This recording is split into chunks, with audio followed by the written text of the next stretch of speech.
Todos hemos escuchado alguna vez la palabra tarot. El que menos ha estado presente en alguna tirada y el que no, pues tiene conocidos o amigos que le han comentado pues lo que es el tarot. Es una manera de adivinar el futuro, de prevenir, de augurar a través de una tirada de cartas. Son míticas las cartas del loco, del ahorcado, la torre, la muerte.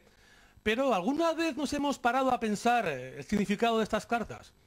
Nos hemos parado a pensar, a saber, a averiguar cómo se interpretan estas cartas. El tarot se compone de arcanos mayores y menores. Los arcanos mayores son 22 y de la mano de Esther vamos a conocer la interpretación, el significado de 11 de esos arcanos mayores. Así que os dejo con Esther, que os va a contar qué son esos arcanos. Así, a partir de ahora, cuando habléis de tarot, pues podéis tener una noción de causa y de conocimiento del significado de estas cartas. Os dejo con Esther.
Bueno, Esther, comentaba en la presentación lo que son los arcanos mayores, así que a partir de ahora, todo tuyo, explícanos qué son esos arcanos. De acuerdo. Voy a comenzar. El tarot se compone, lo primero de todo, por arcanos mayores y arcanos menores. Hoy me voy a dedicar únicamente a los arcanos mayores, que son 22 cartas. Arcano es una palabra que etimológicamente significa misterio, algo que encierra, ocultamiento. ¿Qué encierran? ¿Qué interpretación tienen estas cartas?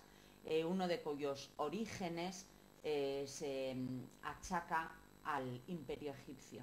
Es una de las interpretaciones con las que yo estoy de acuerdo, pero bueno, de ello os puedo hablar en cualquier otro programa. Empezaré someramente por hablar del significado de cada una de las cartas, pero de estos 22 primeros arcanos, que son los que componen los mayores, son, vamos a decir, como los más importantes, y en ellos se recoge más bien la sabiduría total de la interpretación completa del tarot en general. El día que os hable de los arcanos menores, veréis que contienen también mucho significado, pero son como pequeños detallitos. Hay quien dice que son los cotilleos o los alcahuetes de los arcanos mayores, que son, como digo, los importantes, en los que se encierra el significado primario, que es lo que os voy a explicar hoy, y voy a empezar de uno en uno. Vamos a empezar por el primer arcano de todos, la primera carta, que es el loco, es el número 0. Os la puedo mostrar aquí en pantalla, el número 0. ¿Qué significa el loco? ¿Qué podríamos decir del loco de buenas a primeras? Es una carta que habla de inicio, por eso es el número 0, es el inicio, es el camino que todavía no ha comenzado, es un punto de partida, puede hablar de un viaje de iniciación psicológica, de una búsqueda de algo que no sabemos todavía qué va a ser, qué nos vamos a encontrar en el camino. Es una carta de inestabilidad, por eso se llama el loco de locura. Representa también a los niños o a los adolescentes. Cuando nos hallamos inmersos en esta carta es que no sabemos realmente en qué momento nos encontramos. Es como el punto de partida cero, en el cual tenemos que emprender un camino hacia adelante, pero que no sabemos qué nos vamos a encontrar por el camino. Es decir, todavía estamos como fraguando las cosas y los acontecimientos, las aventuras, el desarrollo de nuestra vida. Por eso, como os he dicho antes, representa muy bien a los adolescentes, los niños, los que se están desarrollando. Pero Esther, este tipo de cartas que dices tú que son cero, que es incertidumbre, Sí, incertidumbre. no puede ser, no son ni negativas ni positivas en ningún caso, no va en función de las cartas que precedan o que salgan con posterioridad. O sean posteriores. Efectivamente. Quiero decir, ninguna carta por sí sola contiene un significado negativo. Siempre las tenemos que ver en una tirada de cartas en combinación con las que tiene, o precediéndole o posponiéndole, siempre en relación, en un conjunto que tenemos que interpretar. Yo lo que estoy haciendo es ahora basarme en los significados que puede tener cada una de ellas por separado, pero sí, muy importante decir que ninguna de ellas es negativa por sí misma. Todas tienen aparte su lado positivo y su parte negativa. Siempre hay que verlo en un conjunto y en una interpretación en combinación con las demás. Por eso, como os decía, esta carta, que es un punto de partida a no se sabe dónde, es como un inicio, es donde comienzan todas las cosas, vamos a decir, puede hablar de inestabilidad, de cosas pasajeras, incluso de viajes iniciáticos, como os he dicho, es una carta en desarrollo, es como el comienzo de todo. También habla de acontecimientos inesperados, incluso de sorpresas muy positivas. Uy, pues esto te va a ocurrir de la manera que menos lo pienses, en el momento que menos lo esperes. Ese es un poco el loco, pero es también dejarse llevar por ese punto que tenemos todos, aunque seamos adultos y maduros, mantenemos siempre ese aspecto de niños, de jovialidad, de alegría, de locura que llevamos todos dentro, y es muy bonita en el sentido de alegría, de frenesí, de déjate llevar, de no ataduras. Incluso es una carta que en el amor hablaría de un amor juvenil, inicial, limpio, claro, que no tiene malicia, todavía no está corrompido y que no tiene ataduras, ¿no? Porque lo estamos empezando a experimentar. Esta sería la carta del loco en resumidas cuentas y a grandes rasgos, aunque creo que me he extendido más de la cuenta, pero bueno. Luego empezaríamos con la carta número 1, que es el mago. Aquí ya comienza la etapa personal del ser humano, es decir, aquí ya hay una voluntad, hay una conciencia, hay un empuje, hay una decisión, hay una actuación. El mago sobre todo es carta de acción, habla de acción y representa en lo que nosotras conocemos en la tirada del tarot como el trabajo o la ocupación profesional a la que se dedica cada persona. Es la labor que nosotros hacemos, es consciente, es directa, se actúa, se emprende, se ejecuta, siempre habla de movimiento y de acción. Perdona, Esther, ¿los nombres de las cartas son originarios o se han ido modificando con los idiomas? Se han ido modificando con los tiempos. Estas cartas en el Antiguo Egipto tenían otra denominación muy diferente, con otros símbolos muy diferentes, con unas interpretaciones, tengo que decir, muy similares, pero, a ver, vamos a decir que concretamente yo me estoy basando en el tarot de Rider-Waite, que lo tenía que haber dicho desde el comienzo, que no lo he dicho. Cartas de tarot, barajas, hay cientos y no me equivoco si digo miles, cada una con sus símbolos, aunque básicamente la interpretación viene a ser la misma. Esta es la de Rider-Waite, que yo utilizo en mi trabajo, que la utilizan muchísimas profesionales, porque simbólicamente nos gusta mucho lo que representa cada carta, incluso para un iniciado, para un desconocido del tema, para un desconocedor del tema. Coge estas cartas y se fija, incluso yo he hecho la prueba con niños, y se fija, y solo ver el símbolo, el color, la imagen, los dibujitos, tal, ya le evoca algo. Es decir, siendo un auténtico desconocedor del tema, te está diciendo algo cada carta. Pero ya te digo, desde niños, yo he experimentado con niños y dan unas interpretaciones o unos significados o dan unas ideas que se asemejan mucho a lo que luego significa cada carta.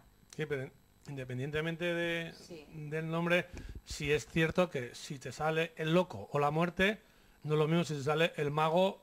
O sea, es decir, que en función del nombre, la apreciación primera de una persona que no conoce el tarot En efecto. es diferente, va variando en función. El loco, jolines, Sí, el mago, qué bien. Claro, claro. El impacto psicológico que provoca cada carta en la persona a la que tú le estás haciendo una tirada, pues no tiene nada que ver, evidentemente. La gente en general, aunque desconozca este tema por completo, ve un sol y dice, ¡ah, qué maravilla! El sol, ve una estrella, claro, ve una torre y dice, pues, ¿qué va a venir a mi vida? ¿Qué demonios es esto? Y luego una torre incluso puede ser un cambio maravilloso en tu vida. Ya lo iremos viendo poco a poco. Como os decía, me había parado en la carta del mago. Es una carta muy positiva en el sentido de acción, comienzo. Aquí sí que comienzan las cosas. Por eso es el número 1, ¿no? El color, que no lo he dicho antes, al igual que el loco anteriormente, el color en este tarot de Rider-Waite es muy importante. El amarillo siempre habla de luz, habla el sol, habla de luminosidad, habla de claridad, habla de espiritualidad, habla incluso de un bienestar económico, el amarillo, los oros, etcétera, etcétera, etcétera. Bueno, carta de comienzo de acción, etcétera. También habría que decir que el mago, como tú bien has dicho, Ramón, el mago, el propio nombre, ¿qué significa mago? Mago es aquel que domina los elementos, incluso que te puede engañar. Si nos acercáramos detenidamente a la mesa que tiene el señor mago en esta carta, vemos que aparecen las copas, las espadas, los bastos y los oros, es decir, los 4 elementos, agua, tierra, fuego y aire. Es decir, este señor lo controla todo. En un sentido negativo, podríamos decir, depende con qué carta la combinemos, podríamos decir, ten cuidado porque este señor, en un momento dado, te puede hacer ver blanco lo que es negro y puede que te haga ver negro lo que es blanco. Es decir, es un ilusionista, es un dominador, en última instancia podríamos decir, un engañador, pero claro, eso sería en el aspecto negativo. Yo no pretendo ya hablar del aspecto negativo de cada carta, sino dar unas someras explicaciones del significado de cada una de ellas. Carta de acción, este es el comienzo, la ejecución. Pasamos al número 2, que sería la carta de la suma sacerdotisa. Se conoce también como suma sacerdotisa o papisa. Voy a hacer un inciso, voy a voltear la carta. Veis que mis cartas están gastadísimas, que es del uso que les doy. ¿Cuántas personas me dicen, por favor, Esther, que tienes un montón de barajas, ¿por qué no cambias de baraja para tu clientela y demás? Y yo digo, no, porque tienen una cantidad de energía, hoy por hoy desde luego no lo pienso hacer, tienen una cantidad, como te decía, de energía impresa, están impregnadas de energía, de vivencias, de experiencias de tantísima gente, que digo, bueno, quiero que quede de momento impreso aquí y no las voy a cambiar, pero sí realmente es una baraja que está gastadita, pero es que le tengo un cariño muy especial. Bueno, no me quiero desviar del tema, volvemos a la suma sacerdotisa, es el número 2. Esta carta habla sobre todo de intuición, de comunicación, de introspección, es una carta muy interna. La suma sacerdotisa tiene un velo que le tapa, es lo velado, lo oculto, es una carta que nos habla de las brujas, que nos habla de la magia también, que nos habla de lo espiritual, que nos habla de la mujer, pero de esa mujer que tenemos todas dentro, pero que no es precisamente la carnal, sino es la mujer, la sacerdotisa que todas, O sea, todas se puede relacionar como ese instinto femenino, o ese sexto sentido que tienen las mujeres. Tú lo has dicho, es la intuición, el instinto femenino que lleva toda mujer. Evidentemente puede representar también a un hombre, esta carta en un hombre, ¿qué podría decir? Pues que necesita una etapa de esta precisamente es todo lo contrario a la anterior, no acción. Es decir, párate en tu vida, reflexiona, es carta de reflexión, de introspección.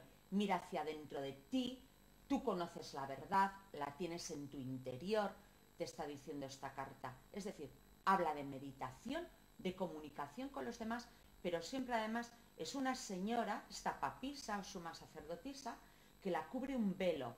Igual no se percibe en la carta de buenas a primeras, pero la cubre un velo, que además ese velo está diciendo, siempre deja un as bajo tu manga, oculta algo. Es muy importante que guardes esa parte tan femenina, como tú bien dices, tan intuitiva, tan tuya, tan instintiva, guárdala. Es una carta muy bonita. Pasamos a la carta número 3. Esta sería la emperatriz, es decir, es el reverso de la anterior. Si la anterior es la mujer espiritual, esta es la mujer carnal, femenina, sensual, material, concreta. Puede ser la madre, puede ser la hermana, puede ser una esposa. Esta sí que es realmente la mujer de carne y hueso. Es una carta de maternidad, es muy positiva. A la pregunta que nos hiciéramos siempre respondería un sí. Es una carta con una energía impresionante, tiene un fondo amarillo también. O sea, la emperatriz nos hablaría incluso de maternidad, pero es, como digo, la mujer que tiene los pies sobre la tierra, la más concreta y material, en contraposición a la suma sacerdotisa, que hablaría de nuestra mujer o de nuestra hembra interior. La sacerdotisa también incluiría lo que son los celos, todo lo que incumbe a una mujer enamorada también, puede ser. Pues esa es más la emperatriz, te voy a decir, porque la suma sacerdotisa posee la suficiente inteligencia para dominar todo tipo de pasión humana. Sería capaz de dominarla. En cambio, la emperatriz no es una madre, es una mujer, es una esposa, es una hermana, es una amiga, es una mujer emprendedora, te digo, terrenal. La suma sacerdotisa sabría dominar toda pasión mundana. Pasamos al número 4, que es el emperador. Bueno, pues el emperador sería la contrapartida masculina de la emperatriz. Es un hombre de mando, es un hombre asentado, es un hombre de gobierno, sería el hombre concreto, material. Siempre representa al consultante, es decir, a mí me viene un hombre a la consulta y yo, en cuanto a la tirada de tarot sale esta carta, digo, este eres tú. Al igual que antes, cuando ha salido la emperatriz, me viene una señora a mi consulta y la consultante siempre es la emperatriz, o el consultante, en el caso de ser un hombre, sería el emperador.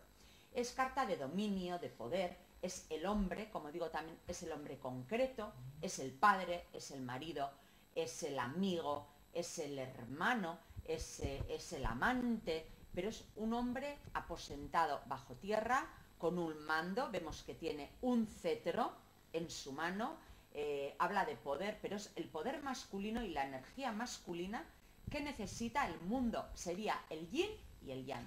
Esther, y si por ejemplo es un hombre o una mujer las que hacen la tirada y a la mujer le sale el emperador y al hombre le sale la emperatriz, se interpreta el sexo del género de la carta al que está haciendo la tirada. Es decir, si a mí me sale una mujer, sí, tú estás interpretando como si fuera el emperador.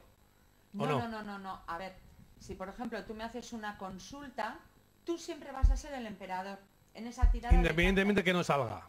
Independientemente. Vale. Si me sale una emperatriz, pues podríamos hablar de tu esposa o de una hija tuya, o ya veríamos, depende de la edad, luego veremos las edades, cómo se diferencian en las cartas que representan figuras femeninas o masculinas. Por ejemplo, una emperatriz siempre sería más joven que una suma sacerdotisa. Eso lo iba a decir al llegar al Papa, que estamos en el emperador. Hay dos figuras femeninas en los arcanos menores y dos figuras masculinas. Tenemos emperatriz y suma sacerdotisa, y luego tenemos emperador y el siguiente que vamos a llegar, que es el sumo sacerdote. Bueno, como os decía antes, este, que es el número 4, sería el hombre asentado, el hombre terrenal, padre, esposo, amante, siempre con un hermano, un buen amigo. Habla mucho también del padre y de esa energía masculina, como te he dicho, y ese cetro que tiene en la mano, que es de orden y mando, pero no porque sea ni tirano, ni dominador, no, porque es un señor que su energía positiva se necesita aposentar además en esta sociedad. Es muy importante, sería la contrapartida, como he dicho, de la emperatriz, que es la femenina, y serían el yin y el yang que todos necesitamos. A continuación pasamos al número 5, como os he dicho. Este señor a priori sería mayor, el sumo sacerdote, papa o sumo sacerdote, sería mayor en edad cronológica que el emperador. Sería mayor. Esto puede hablar de muchísimas cosas. Lo primero de todo, es una carta de asentamiento. Si antes veíamos al emperador aposentado en su trono, a este ya lo vemos aposentadísimo del todo, como bien se llama la carta, ¿no? Papa o sumo sacerdote. Es decir, te puede representar desde instituciones, pero instituciones establecidas. Te puede hablar de gobiernos. Es la carta del matrimonio, no nos olvidemos. Si esta carta te aparece en una tirada o te está hablando de una, depende qué carta tenga en combinación, al lado, a la derecha o a la izquierda, pero te estaría hablando de un matrimonio como la copa de un pino, e incluso, o de una unión muy sólida y muy duradera a lo largo del tiempo. En trabajo te sale esta carta, es de estabilidad, siempre es de asentamiento total. Ya te digo, puedo hablar de gobiernos, de jefes de Estado, de jefes religiosos, de papas, es decir, pero todo lo que constituya una base sólida y firme. A continuación pasamos a la carta de los enamorados. Es una carta preciosa que nos gusta a todos, la identificamos a priori con la carta del amor, pero tiene multitud de significados e interpretaciones.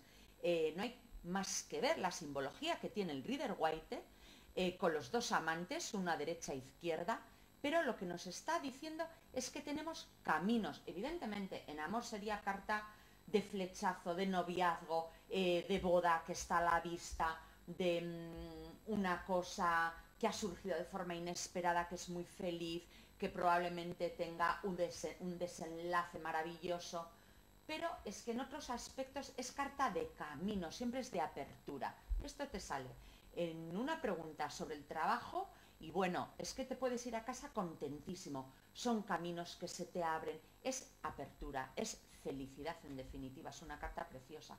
Ahora pasamos al número 7, es la carta del carro. También es una carta súper positiva, de entrada ella sola. El carro, el nombre completo de este arcano es el carro del triunfo, que no aparece así, el arco del triunfo, es decir, de entrada es una carta de victoria, es una carta amarilla, hay un señor ahí que está conduciendo un carro con dos esfinges en el tarot de Rider-Waite. ¿Qué nos viene a decir esta carta? También simbólicamente, psicológicamente, habla del camino de la vida. Tenemos que conducir siempre un carro. Sí, pero también tiene una connotación igual también como de victoria, ¿no? Porque los egipcios, totalmente, incluso los romanos, sí, cuando retornaban a sus ciudades de origen, entraban con un carro triunfantes ante la exclamación de los ciudadanos, ¿no? O sea que también significa como... victoria, sí, fuerza, efectivamente, sí. Ya te digo, de hecho se llama el carro del triunfo. Lo que nos viene a indicar esta carta es que tenemos que tener un poquito de cuidado en el sentido de que está tirada, como vemos aquí, por dos esfinges, podría estar tirada por dos caballos.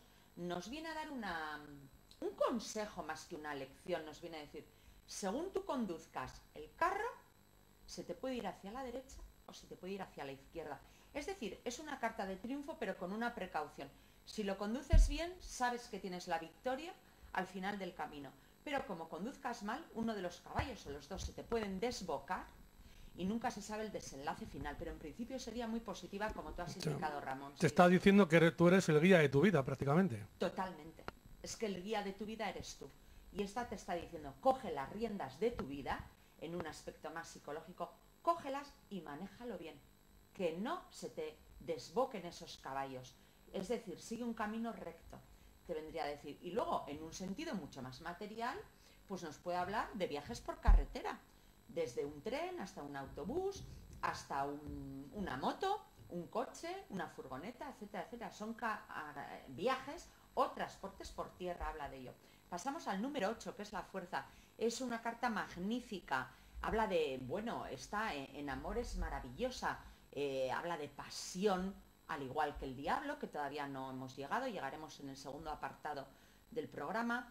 Te habla de pasión, de fuerza, en salud es una maravilla, pero muy importante, si vemos la simbología, el dibujito de esta carta, ahí hay un señor, una señora diría yo, por la bata romana con sus florecitas, que está dominando un león. ¿Esto qué nos viene a decir? Que cada uno ha de dominar la fiera, porque todos llevamos una fiera en nuestro interior. Tienes que dominar la fiera que llevas dentro. Luego te habla de tenacidad, pero te habla de mucho tesón y de muchísima paciencia, de controlar. Aguanta, aguanta, te está diciendo. Tienes la fuerza suficiente en tu interior. Aguanta tal situación conflictiva, aguanta el tirón que vas a llegar. Es una carta muy, muy buena y ya te digo, para la salud, muy, muy positiva para la salud, es una maravilla. Pero es de, como si dijéramos, de tenerlos muy bien puestos, ¿eh? Esto te está diciendo, tú puedes, adelante, pero aguántate y sobre todo, contrólate a ti mismo, que es importantísimo, es la fiera que tiene esta carta. Pasamos a la carta número 9. Vemos que es una carta con un fondo mucho más oscuro, es un fondo grisáceo, ya se llama el ermitaño. ¿Quién es el ermitaño? ¿O qué significa el ermitaño?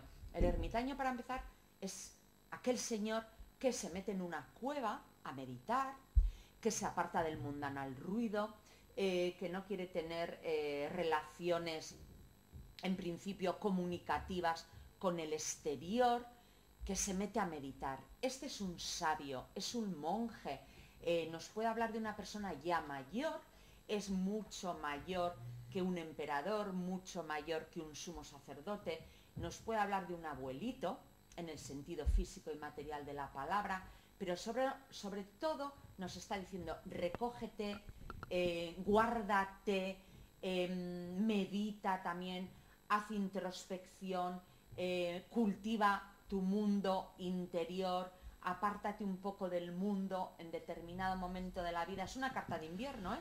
Sí, pero en la sociedad occidental, ya en oriental, ¿no? Porque estamos acostumbrados a ver a los monjes nepalíes. Aquí en la sociedad occidental, una persona ermitaña suena a austeridad, suena austero, suena una persona que no le gusta relacionarse. Que no le gusta relacionarse. De hecho, habla de austeridad. Esta nunca sería una persona, si representa en un momento dado a una persona por la que a mí me pregunta el consultante o incluso por él mismo, te está diciendo, igual has llevado una vida de ostentación o de derrocho, de despilfarro, hasta el momento y te está diciendo, recógete un poco, tú lo has dicho, sé más austero, sé más sobrio con tus costumbres, con tu modo de vida, pero sobre todo invita, es un sabio, invita a la meditación.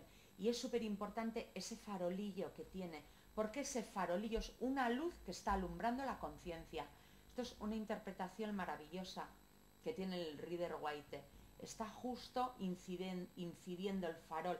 Es súper importante la carta que vaya delante de esta, que nos ilumina el farolillo del ermitaño. Incluso puedes estar pasando un momento de oscurantismo en tu vida, pero si esto está alumbrando, por ejemplo, un sol, es que te puedes ir feliz a casa.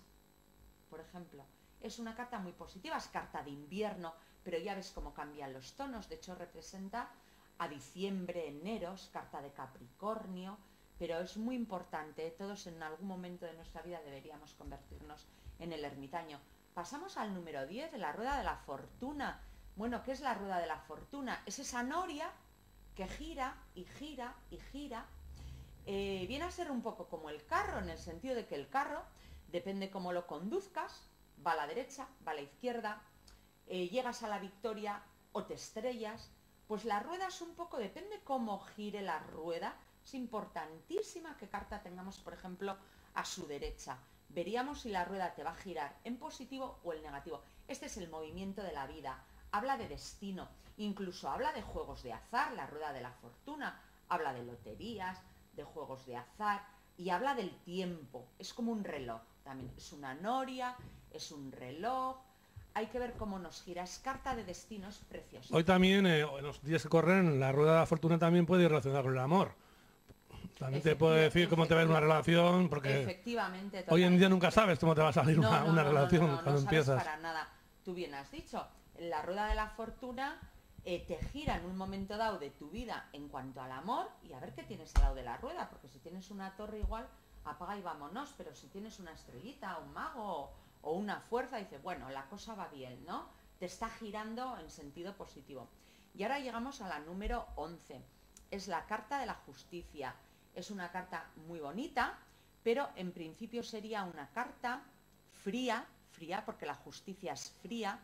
La justicia siempre tiene una balanza que lo pesa todo, lo mide todo, lo racionaliza, lo sopesa. Es una carta de mucha claridad, muchísima claridad mental.